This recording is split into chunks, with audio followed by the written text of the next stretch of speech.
The night was cold and dark. The wind was blowing hard outside the tall glass windows of the Grand Palace Hotel. Inside, everything was warm and bright. Crystal lights hung from the ceiling like stars. Beautiful music played softly in the background. Men wore expensive black suits.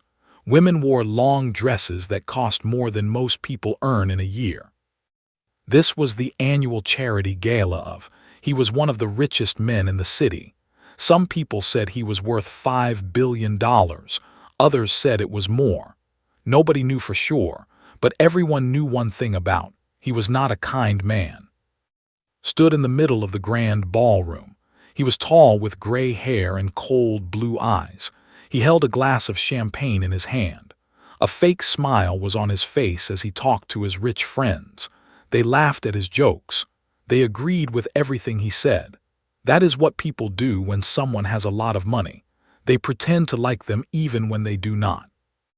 On the other side of the room, near the kitchen door, stood a young woman named Sarah. She was 28 years old. She had long dark hair that she kept in a simple ponytail. Her eyes were brown and gentle. She wore a plain black uniform with a white apron. She was one of the servers working at the party tonight. Sarah had been working at this hotel for almost 4 years now. She cleaned rooms, she served food, she did whatever job they gave her. The pay was not much, but it was enough to survive. She lived in a small apartment on the poor side of the city. She had no family. She had no close friends. She kept to herself most of the time. Tonight her job was simple. She had to walk around the room with a tray of champagne glasses. She had to offer drinks to the guests. She had to smile and be polite. She had to be invisible. That is what rich people wanted from workers like her. They wanted service, but they did not want to see the person giving it. Sarah picked up her tray from the kitchen counter. It was heavy. There were 12 glasses of champagne on it. The golden liquid sparkled under the bright lights. She took a deep breath and walked into the ballroom. The room was full of people. They were talking and laughing loudly. Nobody looked at Sarah as she moved through the crowd. She was like a ghost to them. She offered drinks with a soft voice. Some people took the glasses without even looking at her face. Some people ignored her completely. This did not hurt Sarah anymore. She was used to it. She moved slowly across the room. The tray was getting lighter as more people took drinks. She was almost done. Just a few more glasses to go. Then she could go back to the kitchen and rest her tired feet for a few minutes. But then something happened. A woman in a red dress was talking very loudly to her friends. She was waving her hands in the air as she told some story.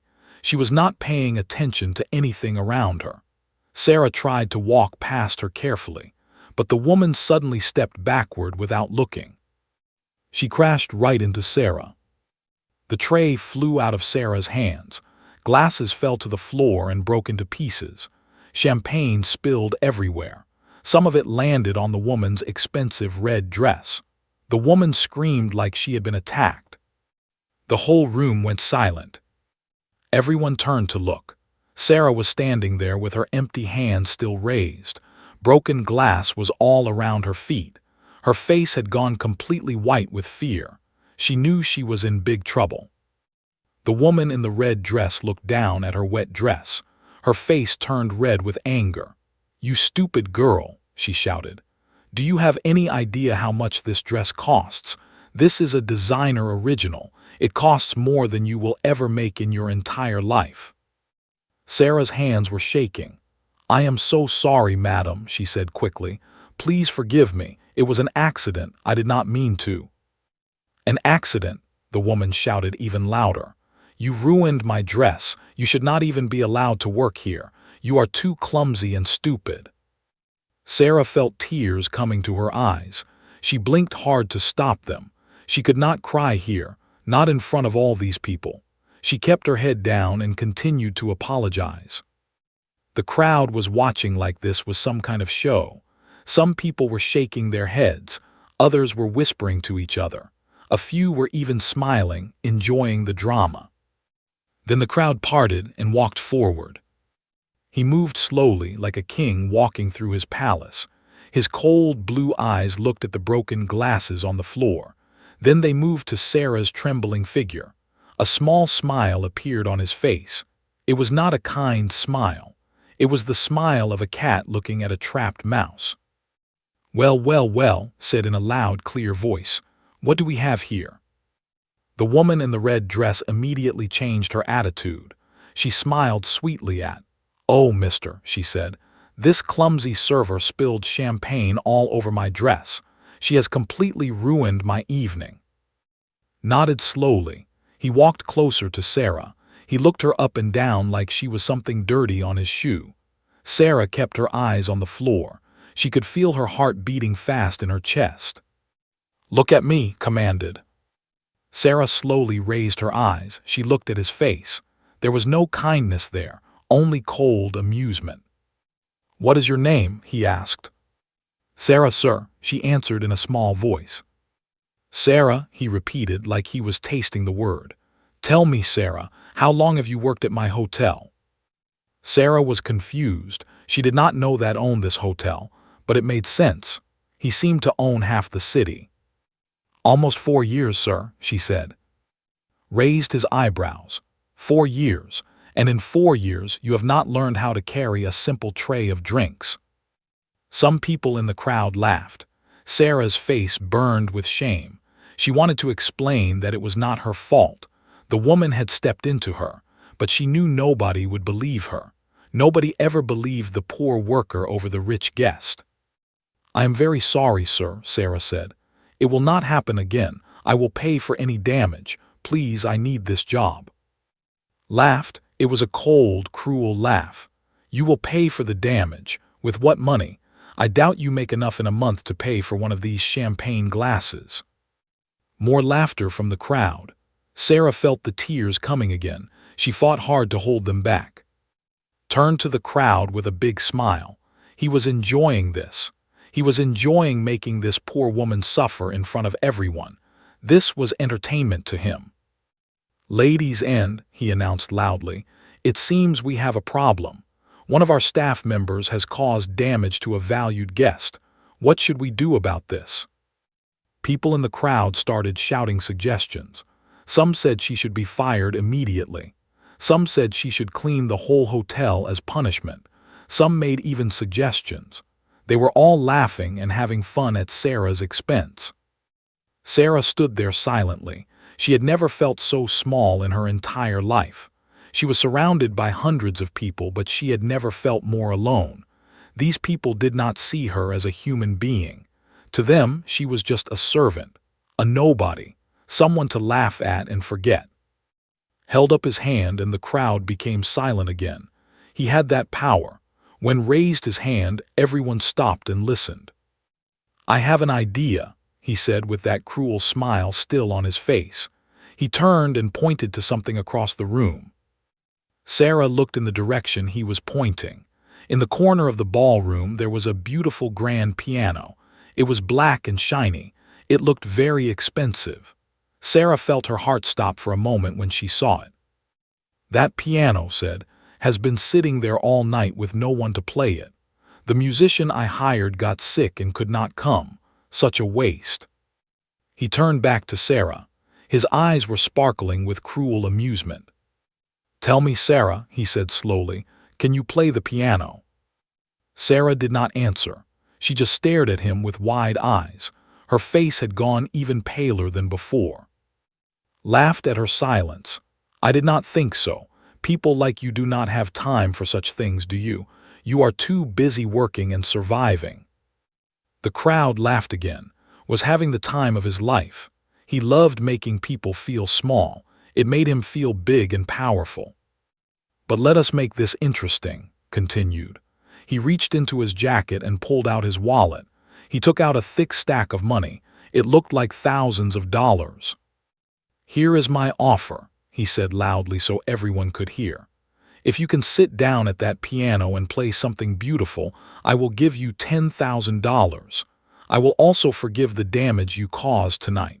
You can keep your job, and we will forget this ever happened."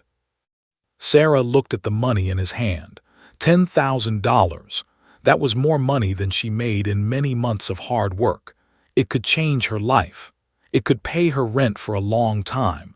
It could give her some security. But there was a catch. There was always a catch with men like.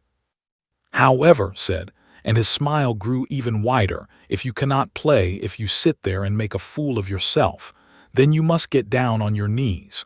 You must bow your head to the floor and apologize to every single guest in this room, one by one.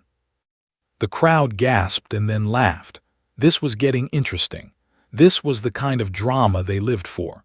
Rich people loved watching poor people suffer. It made them feel better about themselves. Walked closer to Sarah. He leaned in and spoke softly so only she could hear. What do you say, little worker girl? Do you want to play a game with me? Sarah's mind was racing. She could not think clearly.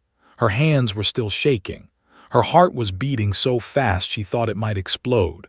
She looked at the piano across the room. Then she looked back at his cruel, confident smile. She had a choice to make. And nobody in that room knew the secret that Sarah had been hiding for so many years. Sarah stood frozen in the middle of the ballroom. Hundreds of eyes were watching her. The broken champagne glasses were still at her feet. The cruel smile was still in front of her. Her mind was spinning with fear and confusion.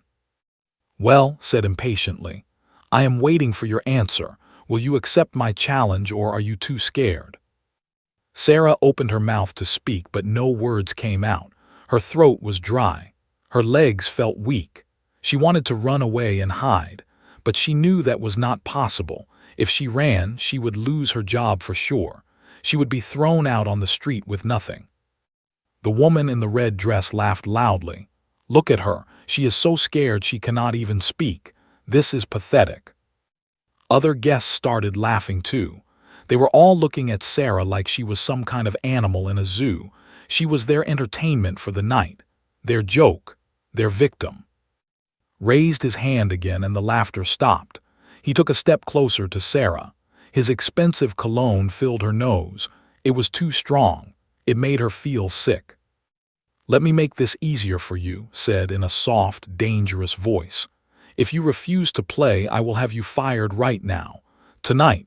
You will never work in any hotel in the city again. I will make sure of that. I have that power. Sarah believed him. She had heard stories about. He was a man who always got what he wanted. He destroyed anyone who stood in his way. He owned businesses all over the city. He knew important people in the government. If he wanted to ruin her life, he could do it easily. So what will it be? Asked. Will you accept my generous offer and try your luck at the piano, or will you walk out of here with nothing? Sarah looked around the room one more time.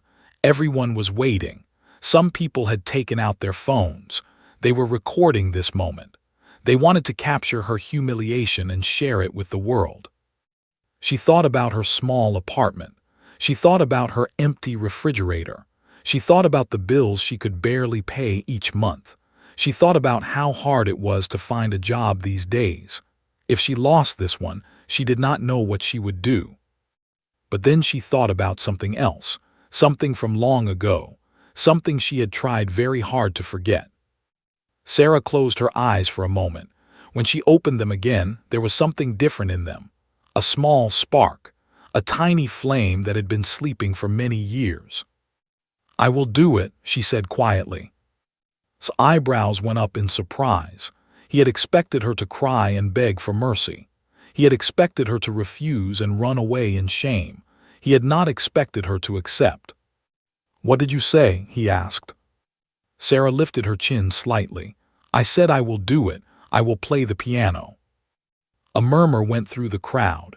This was unexpected. This poor little server was actually going to try. Did she not know she was walking into a trap? Did she not understand that was setting her up to fail? Quickly recovered his composure. His cruel smile returned. Excellent, he announced loudly. Our brave little servant has accepted the challenge. Let us give her some room, shall we? Let her walk to her fate. The crowd parted to create a path from where Sarah stood to where the piano sat. It was a long walk. Every step would be watched by hundreds of judging eyes. Sarah bent down slowly and began to pick up the broken glass from the floor.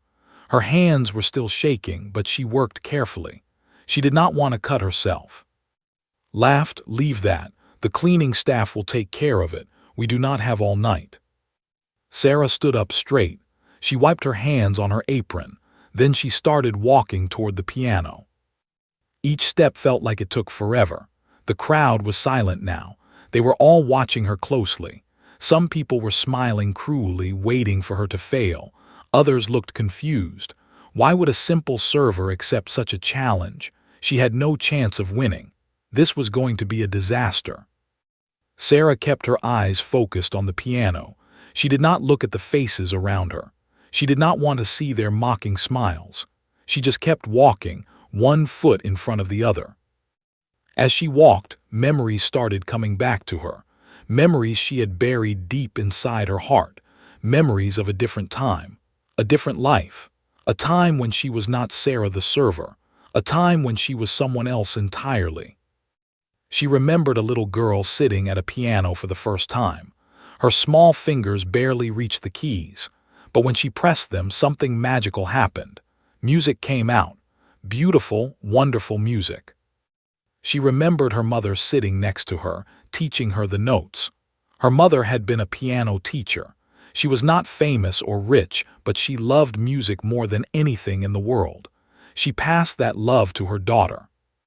She remembered practicing for hours every day, her fingers moving faster and faster over the keys. She remembered the joy she felt when she played a difficult piece perfectly. She remembered the tears in her mother's eyes when she gave her first real performance. She remembered winning competitions. She remembered people calling her a genius. She remembered being told she had a gift from God. She remembered dreaming of playing in great concert halls around the world. But then she remembered the day everything changed. The accident, the hospital, the funeral. Her mother was gone. The only person who ever loved her was taken away in one terrible moment. And with her mother, the music died too. After that day, Sarah never played the piano again. She could not. Every time she looked at a piano, she saw her mother's face.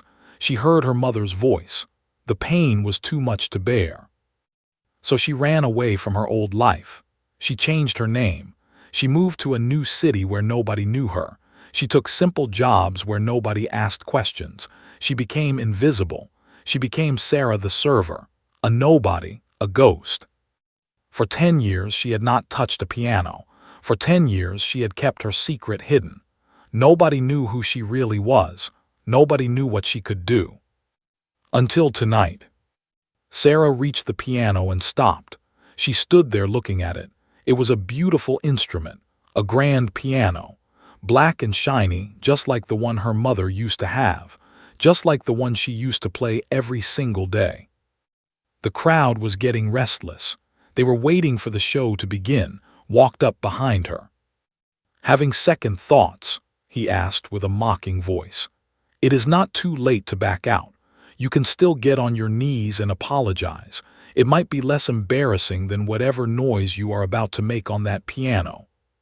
Some people laughed, but Sarah did not turn around. She did not respond. She just kept looking at the piano. Slowly she reached out her hand. Her fingers touched the smooth, cool surface of the piano. A shiver went through her body. It had been so long, so very long. She walked around to the front of the piano and sat down on the bench. The seat was soft and comfortable. It felt familiar. It felt like coming home after a long journey. She placed her hands on her lap and looked at the keys. There were 88 of them, black and white, stretching from one end to the other. She knew every single one. She knew exactly what sound each one would make.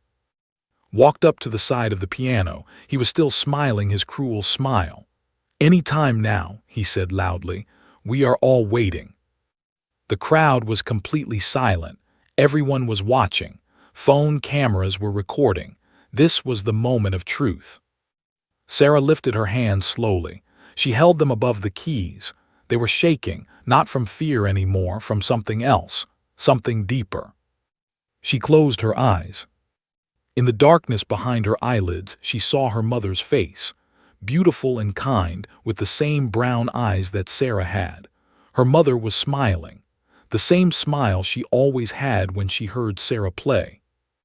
"Play for me, my darling," her mother's voice whispered in her memory. "Play from your heart." Sarah took a deep breath, and then she began to play. The first note rang out clear and pure. It echoed through the silent ballroom like a bell. Some people gasped in surprise. That single note was perfect, absolutely perfect. But that was just the beginning. Sarah's fingers began to move across the keys. At first slowly, gently, she was playing a simple melody, something soft and sweet. But then the music began to build. Her fingers moved faster. The melody became more complex. More layers were added, more emotions poured out. She was playing Chopin, Ballade No. 1 in G minor, one of the most difficult and beautiful pieces ever written for piano. It was her mother's favorite. It was the last piece they had practiced together before the accident. The music filled the room. It was like nothing anyone there had ever heard. It was not just sound. It was emotion. It was pain and joy and love and loss all wrapped together. It was 10 years of silence finally breaking free. Sarah's eyes were still closed. Tears were starting to form behind her eyelids, but she kept playing. Her fingers danced over the keys like they had a life of their own. They remembered everything, every note, every pause, every crescendo and diminuendo. The crowd was frozen. Nobody moved. Nobody spoke. Nobody even breathed. They had come here expecting to watch a clumsy servant embarrass herself. Instead, they were witnessing something extraordinary, something magical. Smile had disappeared. His face had gone pale. His mouth was hanging open in shock. He could not believe what he was seeing, what he was hearing. This was impossible. This simple server, this nobody, was playing like a world-class pianist. But Sarah did not see any of this. She was not in the ballroom anymore. She was somewhere else. She was with her mother. They were sitting together at the piano just like they used to. Her mother was smiling and nodding, encouraging her to keep going. "That's it, my darling," her mother whispered. "That's beautiful. Keep playing. Never stop playing." The music swelled to its climax. The notes came faster and faster, louder and louder. Sarah's whole body was moving with the music. She was lost in it, consumed by it. For the first time in 10 years, she felt alive again. And then, just as suddenly as it started, the music began to soften. The notes became slower, quieter, more gentle. The storm was passing. The pain was fading. All that was left was peace. Sarah played the final notes. They hung in the air like whispers, soft and sweet and sad. And then there was silence. Complete silence. Sarah sat at the piano with her hands still on the keys. Her eyes were still closed. Tears were running down her cheeks. She was breathing hard. Her whole body was trembling. For a long moment, nobody in the room moved. They were all in shock. They could not process what they had just witnessed. It was too unexpected, too unbelievable. Then slowly, Sarah opened her eyes. She looked out at the crowd. Hundreds of faces were staring back at her, but they did not look mocking anymore. They did not look cruel. They looked stunned. They looked moved. Some of them had tears in their eyes. Sarah looked at. His face was white as a sheet. His confident smile was gone. In its place was something she had never seen on a rich man's face before. Fear. He was afraid of her. And for the first time that night, Sarah smiled. The silence in the ballroom lasted for what felt like forever. Nobody knew what to do. Nobody knew what to say. What they had just witnessed was beyond anything they had expected. Then one person started to clap. It was an old man standing near the back of the room. He had white hair and wore simple clothes compared to the other guests, but he was clapping with tears streaming down his wrinkled face. Another person joined him, then another, and another. Within seconds, the entire ballroom erupted in applause. It was not polite clapping. It was thunderous. It was the kind of applause that shakes the walls. People were standing up from their seats. They were cheering. They were shouting "Bravo" at the top of their lungs. Sarah sat at the piano completely overwhelmed. She did not know how to react. She had not expected this. She had expected them to laugh at her, to mock her, to watch her fail. But instead they were celebrating her. The woman in the red dress, the one who had yelled at Sarah earlier, was now crying. Real tears were running down her face, ruining her expensive makeup. She was clapping harder than anyone else. Stood frozen like a statue. His face kept changing colors, first white, then red, then white again. He could not believe what was happening. His cruel plan had backfired completely. Instead of humiliating this poor servant, he had given her a stage to shine. The old man who had started the clapping pushed his way through the crowd. He walked straight to the piano. When he reached Sarah, he took her hand and kissed it. "My dear child," he said with a shaking voice, "that was the most beautiful performance I have heard in 50 years, and I have heard many performances. I used to be the director of the City Symphony Orchestra." Sarah looked at him with wide eyes. "Thank you, sir," she whispered. "Thank you very much." The old man shook his head. "No, thank you. You have given us a gift tonight, a gift that money cannot buy. Where did you learn to play like that? Who was your teacher?" Sarah's eyes became sad. "My mother," she said softly. "She taught me everything." The old man nodded knowingly. "She must be very proud of you." Sarah did not answer. She just looked down at the piano keys. The old man seemed to understand. He patted her hand gently and stepped back. Meanwhile had finally recovered from his shock, but he was not happy. He was furious. His face was twisted with anger. He had been made a fool in front of all his important guests. This was unacceptable. He pushed his way to the front of the crowd. The applause slowly died down as people saw the look on his face. Everyone could feel the tension in the air. Stopped in front of the piano. He looked at Sarah with pure hatred in his eyes. For a moment, nobody knew what he was going to do.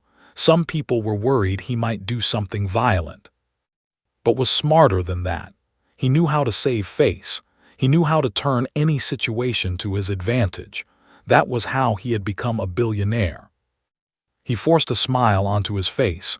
It looked painful, it looked fake, but he did it anyway. "Well, well," he said loudly so everyone could hear. "It seems I underestimated our little server. That was quite a performance." He reached into his jacket and pulled out the stack of money he had shown earlier. $10,000.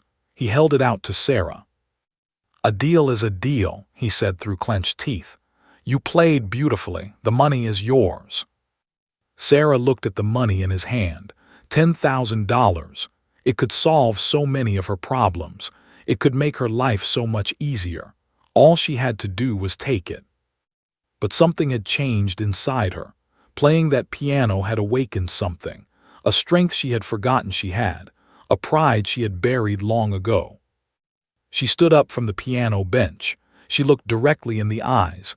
There was no fear in her face anymore, only calm confidence. "No, thank you," she said clearly. "I do not want your money." The crowd gasped. His fake smile faltered. He was not used to people refusing him. He was not used to people saying no. "What did you say?" he asked, his voice dangerous. "I said I do not want your money," Sarah repeated. "I did not play for money. I did not play to win your game. I played because I wanted to, because I needed to. After 10 years, I finally played again. That is worth more than any money you could give me." The crowd was absolutely silent.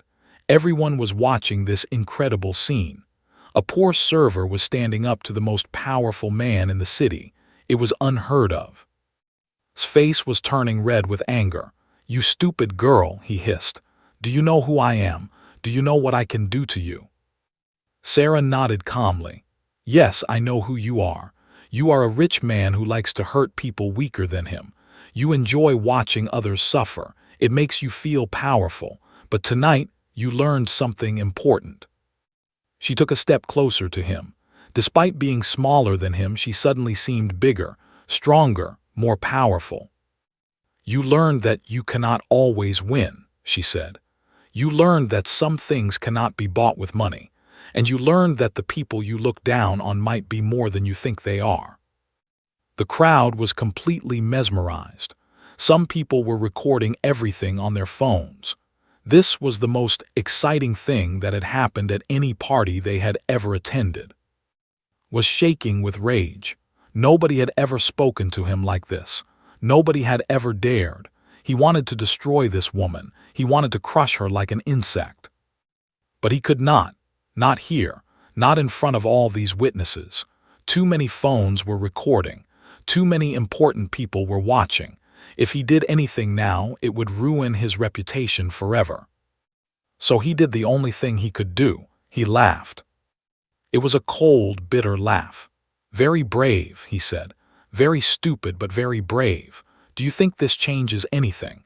Tomorrow you will still be a poor nobody and I will still be a billionaire. You refused my money tonight, but someday you will regret it. Someday you will come crawling to me, begging for help, and on that day I will remind you of this moment." He turned and walked away, pushing through the crowd. His assistant rushed after him, carrying his coat. Within a minute was gone.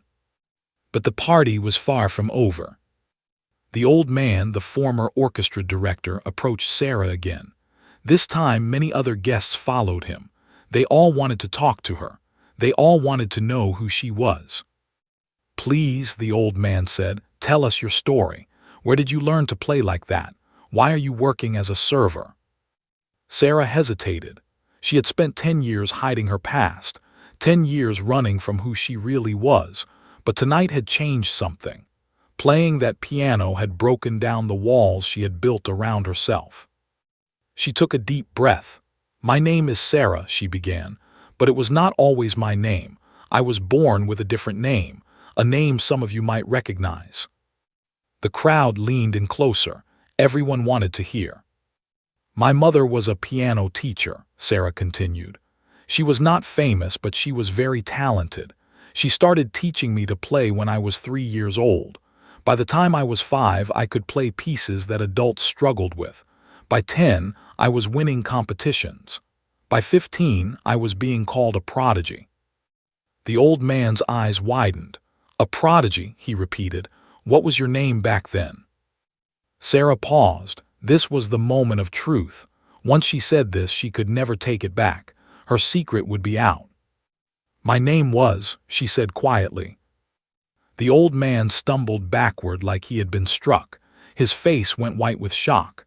He whispered, The girl who played at Carnegie Hall when she was 16, the girl they called the of our generation." Murmurs went through the crowd. Some older guests remembered the name. They remembered reading about her in newspapers. They remembered watching her on television. She had been the biggest story in the classical music world. And then she had disappeared. "Yes," Sarah said. Her voice was barely audible. "That was me." The old man grabbed her hands. "We thought you were dead. There were rumors. Some said you had died in an accident. Others said you had gone crazy. Nobody knew what happened to you. One day you were everywhere, and the next day you were gone."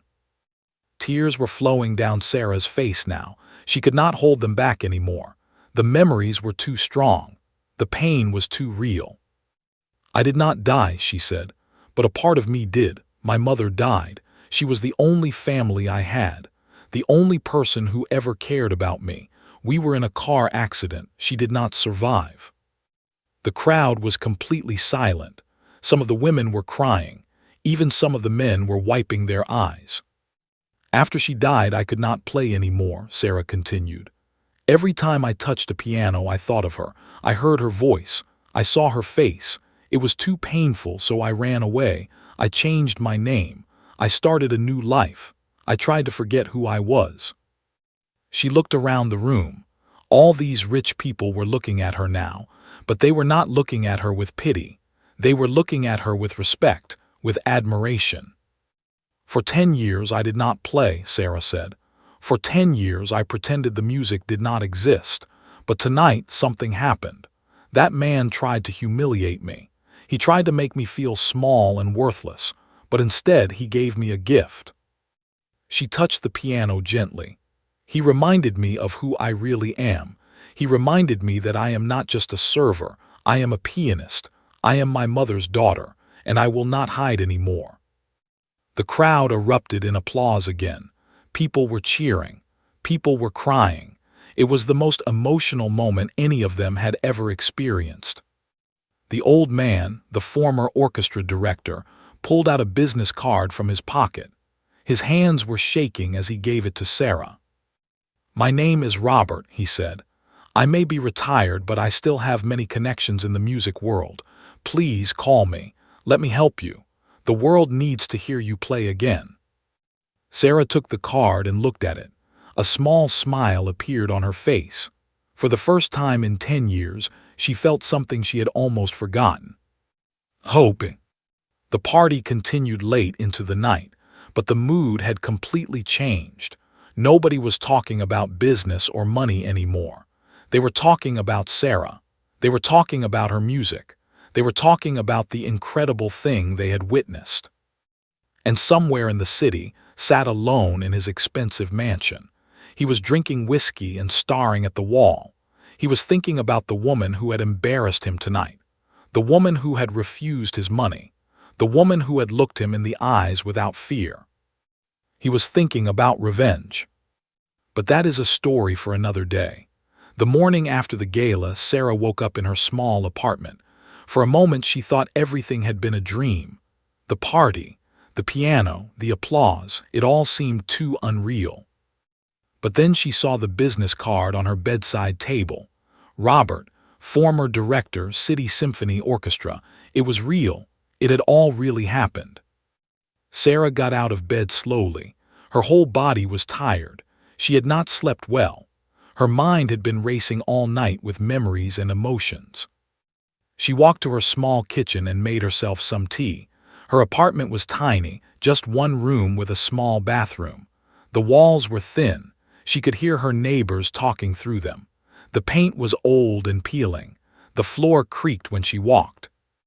But it was her home, the only home she had known for the past 10 years. As she drank her tea, she thought about what to do next. Everything had changed last night. Her secret was out. People knew who she really was. There was no going back to her quiet, invisible life. Her phone suddenly buzzed. It was an old phone, nothing fancy. She rarely received messages, but this morning she had received many. The first message was from her supervisor at the hotel. It said she was fired. No explanation, no apology, just fired. Sarah was not surprised. Owned the hotel. Of course he would make sure she lost her job. The other messages were different. They were from people she did not know, people who had been at the party last night. Somehow they had found her phone number. They wanted to meet her. They wanted to help her. They wanted to hear her play again. One message was from Robert. It simply said, "Please call me. We have much to discuss." Sarah put down her phone and took a deep breath. Her hands were shaking slightly. Everything was happening so fast. Last night she was a simple server trying to survive. Today she was someone else entirely. She looked around her small apartment. She looked at the bare walls, the old furniture, the tiny window that barely let in any light. This had been her life for 10 years, hiding, surviving, pretending to be nobody. But she was not nobody. She never was. She picked up her phone and called Robert. He answered on the first ring. "Sarah, I am so glad you called. I was worried you might disappear again." "I almost did," Sarah admitted. "I have been hiding for so long it is hard to stop." "I understand," Robert said kindly. "But you cannot hide forever, not after last night. The video of your performance is all over the internet." Sarah's heart stopped. "Video? What video?" "Many people recorded you playing. Someone put it online this morning. It already has millions of views. The whole world is talking about you." Sarah felt dizzy. She had to sit down. Millions of views, the whole world. This was too much, too fast. I do not know what to do, she said quietly. That is why I called, Robert said. Listen to me, Sarah, you have a gift that very few people in this world have. You cannot waste it, you cannot hide it. The world needs to hear you play. But I have not played in 10 years, Sarah said. Last night was different. I do not know if I can do it again. You can, Robert said firmly. I heard you play. Your fingers remember everything. Your heart remembers everything. 10 years of silence did not take away your talent. Nothing can take that away. Sarah was silent for a long moment. She was thinking about her mother. What would her mother say if she were here? What would she want Sarah to do? The answer was clear. Her mother would want her to play. Her mother would want her to share her gift with the world. Her mother would want her to be happy. What do I do? Sarah asked finally. Robert's voice was excited. First, we need to meet. I will introduce you to some important people in the music world. Then we will arrange a proper comeback concert. Something big. Something that will show the world that is back. That is not my name anymore, Sarah said quietly. I am Sarah now. You can be whoever you want to be, Robert said gently. The name does not matter. What matters is the music. What matters is you. They agreed to meet that afternoon at a coffee shop downtown. Sarah hung up the phone and looked at herself in the mirror. She looked tired. She looked scared. But underneath all that, she saw something else. She saw a pianist. The coffee shop was crowded when Sarah arrived. She was wearing her best clothes, which were not very good, a simple dress and an old coat. She felt out of place among all the well-dressed people. Robert was waiting for her at a table in the corner. He stood up when he saw her and waved. But he was not alone. There were 3 other people sitting with him, 2 men and a woman. They were all dressed expensively. They looked important. Sarah felt nervous as she walked over. Robert greeted her warmly and introduced the others. The first man was David Park, a famous music producer. He had produced albums for some of the biggest classical musicians in the world. The second man was Thomas White. He owned the biggest concert hall in the city. He had hosted performances by the greatest artists of the century. The woman was Maria Santos. She was a journalist who wrote for the most important music magazine in the country. Millions of people read her reviews. They all stood up to shake Sarah's hand. Their eyes were full of curiosity and excitement. We watched your video about 100 times, David said. It is incredible. I have never seen anything like it. The emotion in your playing, Maria added. It is so raw, so real. People are going crazy about it online.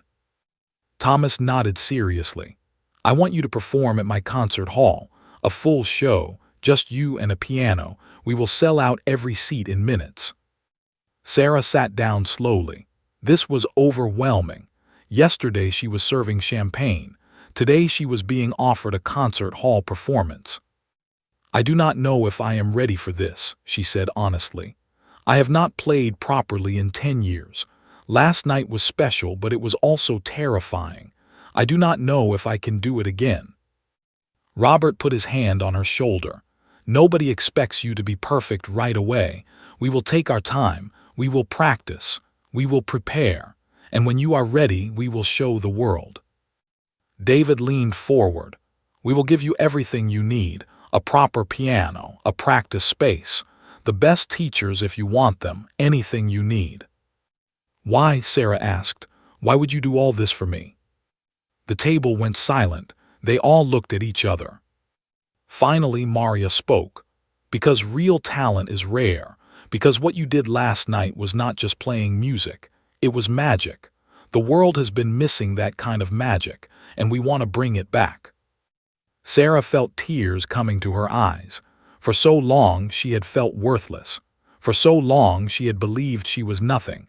But these people saw something different. These people saw someone special.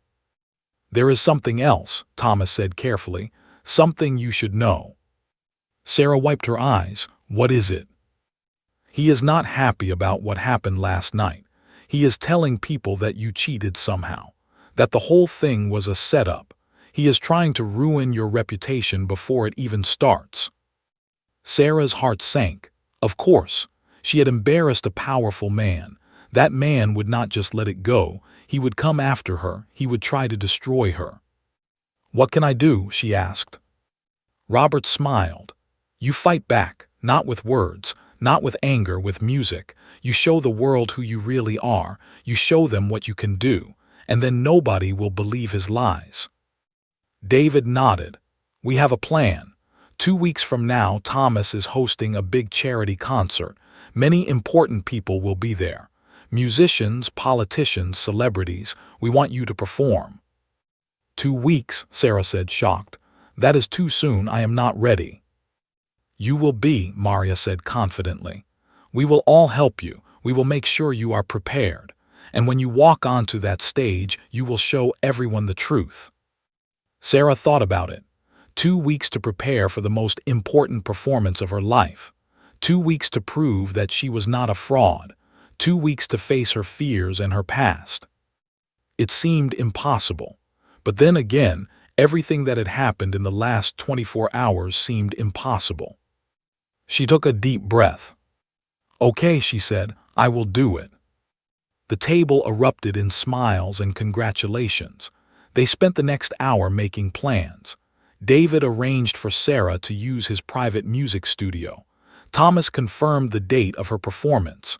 Maria promised to write an article introducing her to the public. Robert just sat back and smiled. He had found a diamond in the rough. He had found the lost prodigy, and he was going to help her shine again. When they finally left the coffee shop, Sarah felt different. For the first time in 10 years, she felt like she had a purpose. She felt like she mattered. She felt like her mother was somewhere up there looking down and smiling. But she knew the hard work was just beginning. The next 2 weeks would be the most challenging of her life. She would have to practice for hours every day. She would have to face her fears. She would have to remember everything she had tried to forget. And somewhere out there was plotting against her. He would do everything in his power to make her fail. He would use all his money and influence to destroy her. But Sarah was not afraid anymore. She had spent 10 years running away, 10 years hiding, 10 years being scared. That time was over. She was her mother's daughter. She was a pianist. And she was ready to play. The first day of practice was the hardest. Sarah arrived at David's music studio early in the morning. The studio was in a beautiful old building downtown. It had high ceilings, large windows, and perfect acoustics. In the center of the main room stood a magnificent grand piano. It was the most beautiful instrument Sarah had ever seen. But standing in front of it, she could not move. All the confidence she had felt at the coffee shop was gone. All the hope had disappeared. Instead, she felt only fear. What if last night was a fluke? What if she could not do it again? What if she had lost her ability to play? David was there with her. He saw her hesitation and understood. "Take your time," he said softly. "There is no rush. The piano is not going anywhere." Sarah nodded but still could not move. Her feet felt like they were glued to the floor. Her hands were shaking at her sides. She closed her eyes and tried to breathe. She thought about her mother. She thought about all the hours they had spent together at the piano. She thought about the love and patience her mother had shown her. Slowly, she opened her eyes and walked forward. She sat down on the piano bench. The seat was soft and comfortable. She placed her hands on the keys. They were cool and smooth under her fingers. For a long moment, she just sat there. She did not play. She just felt the piano beneath her hands. She remembered the feeling. She remembered who she was. Then she began to play. The first few notes were uncertain, hesitant. Her fingers were stiff from years of not practicing. They did not move as smoothly as they once did. She made mistakes. She hit wrong notes. But she kept playing. Hour after hour she sat at that piano. She played scales. She played exercises. She played simple songs she had learned as a child. She played until her fingers hurt. She played until her back ached. She played until she could not play anymore. When she finally stopped, the sun was setting outside the windows. She had been playing for almost 10 hours. David brought her a glass of water. "How do you feel?" he asked. Sarah looked at her hands. They were red and sore, but she was smiling. "I feel alive," she said. The days that followed were intense. Sarah practiced every single day. She arrived at the studio before sunrise and left after sunset. She played until her fingers bled. She played until she could not think anymore. Robert visited often to check on her progress. He was amazed by her dedication. He had worked with many musicians in his career, but he had never seen anyone work as hard as Sarah. "You are pushing yourself too hard," he told her one day. "You need to rest. Your body needs to recover." Sarah shook her head. "I have wasted 10 years. I have so much to catch up on. I cannot rest now." But her body had other ideas. On the 5th day of practice, she collapsed. She was in the middle of playing a difficult piece when suddenly the room started spinning. Her vision went dark. She fell off the piano bench and hit the floor. When she woke up, she was in a hospital bed. Robert and David were standing over her with worried faces. "What happened?" she asked weakly. "You fainted," Robert said. "The doctor says you are exhausted and dehydrated. You have not been eating or sleeping properly." Sarah tried to sit up, but her body was too weak. "I need to practice. The concert is in less than 2 weeks." "The concert means nothing if you destroy your health," David said firmly. "You need to take care of yourself. You need to eat. You need to sleep. You need to find balance." Sarah wanted to argue, but she knew they were right. She had been so focused on practicing that she had forgotten everything else. She had forgotten to eat proper meals. She had forgotten to sleep enough. She had pushed herself too hard. "I am sorry," she said quietly. "I was scared. I was scared that I would not be ready." Robert sat down beside her bed. "You are already ready," he said gently. "Your fingers remember everything. Your heart remembers everything. You do not need to practice until you drop. You just need to believe in yourself." Sarah spent 2 days in the hospital recovering. During that time, she had many visitors. Maria came with flowers and encouraging words. Thomas came with tickets to his concert hall, promising that everything would be ready for her. And then an unexpected visitor came. It was the woman in the red dress, the one from the party, the one who had screamed at Sarah for spilling champagne on her. Sarah was shocked to see her. The woman looked different now, humble, ashamed. She was carrying a small gift bag in her hands. "I hope I am not disturbing you," the woman said quietly. "No," Sarah said, confused. "Please come in." The woman walked slowly to the bed. She could not look Sarah in the eyes. She was clearly very uncomfortable. "My name is Victoria," she said.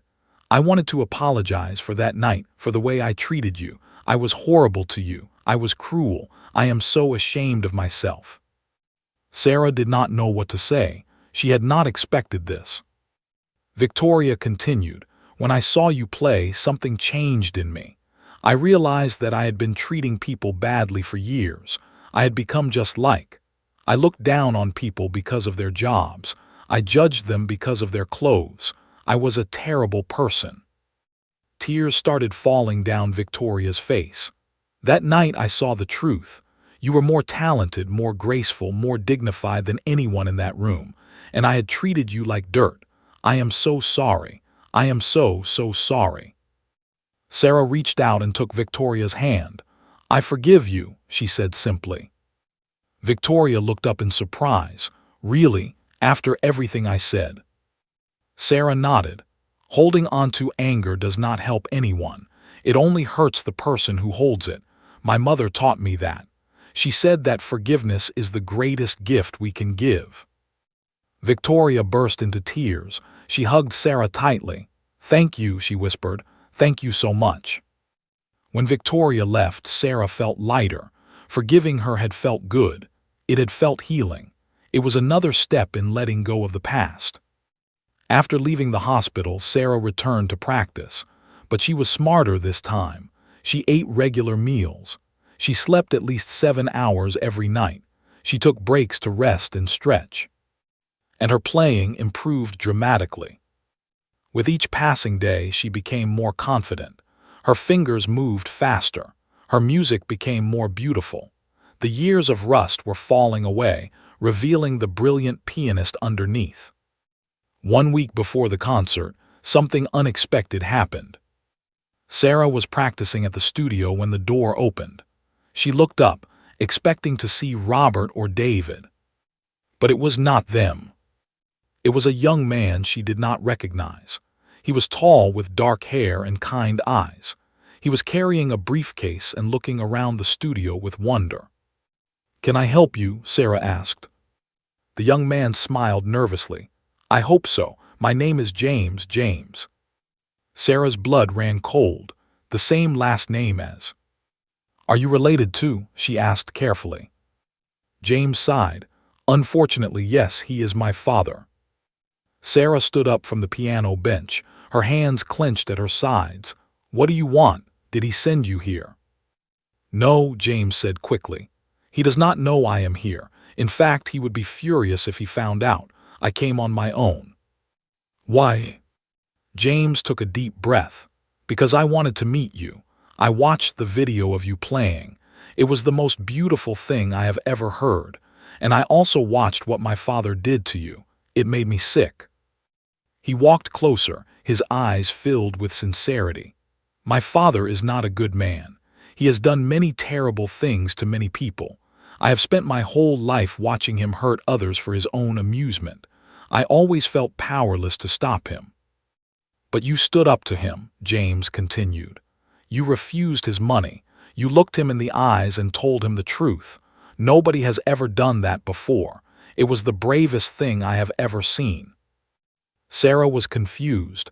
"I do not understand. What do you want from me?" James opened his briefcase and took out a folder. "I want to help you. My father is planning something. He wants to ruin your concert next week. He has been making calls, threatening people, trying to make sure you fail." Sarah felt a chill run down her spine. "What is he planning?"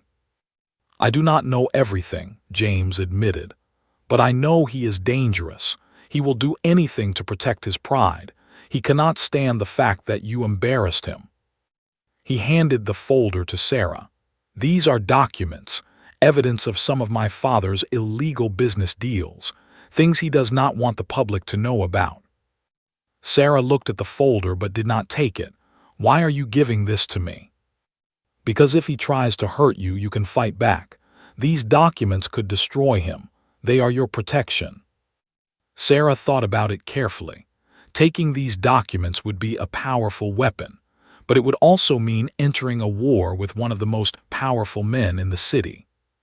"Why are you doing this?" she asked. "He is your father. You would be betraying him." James's face became sad. "He stopped being my father a long time ago. When I was young, he was different. He was kind. He loved my mother and me. But then he became obsessed with money and power. He changed into someone I do not recognize, someone I do not respect." He looked at Sarah with determination. "You showed the world what courage looks like. You inspired me to finally stand up for what is right. I cannot change what my father has done in the past, but maybe I can help prevent what he is planning to do in the future." Sarah took the folder slowly. It felt heavy in her hands, heavy with secrets and consequences. "Thank you," she said quietly. "This must have been very difficult for you." James smiled sadly. "It was the right thing to do. That is all that matters." He turned to leave, then stopped at the door. "Good luck with your concert. I will be there. I want to hear you play in person." After he left, Sarah sat down and opened the folder. She spent an hour reading through the documents. What she found was shocking. Had been cheating people for years. He had stolen money. He had destroyed businesses. He had ruined lives. Sarah closed the folder and stared at the wall. The concert was in 1 week. She had to focus on her music. She had to prepare for the biggest performance of her life. But now she also had a weapon. If tried to destroy her, she could destroy him right back. The question was, would she use it? Only time would tell. The days flew by quickly. Sarah practiced harder than ever. She perfected every note. She memorized every passage. She prepared herself mentally and emotionally. The night before the concert, she could not sleep. She lay in her small apartment, staring at the ceiling. Tomorrow, everything would change. Tomorrow, she would face her fears. Tomorrow, she would show the world who she really was. She thought about her mother. She wished her mother could be there. She wished she could hear her mother's voice one more time. "I am scared, Mama," she whispered to the empty room. And somehow she felt a warmth surround her, like a gentle hug, like a loving presence. "You will be wonderful," her mother's voice seemed to say. "I believe in you. I have always believed in you." Sarah smiled through her tears. Tomorrow she would play. Tomorrow she would make her mother proud.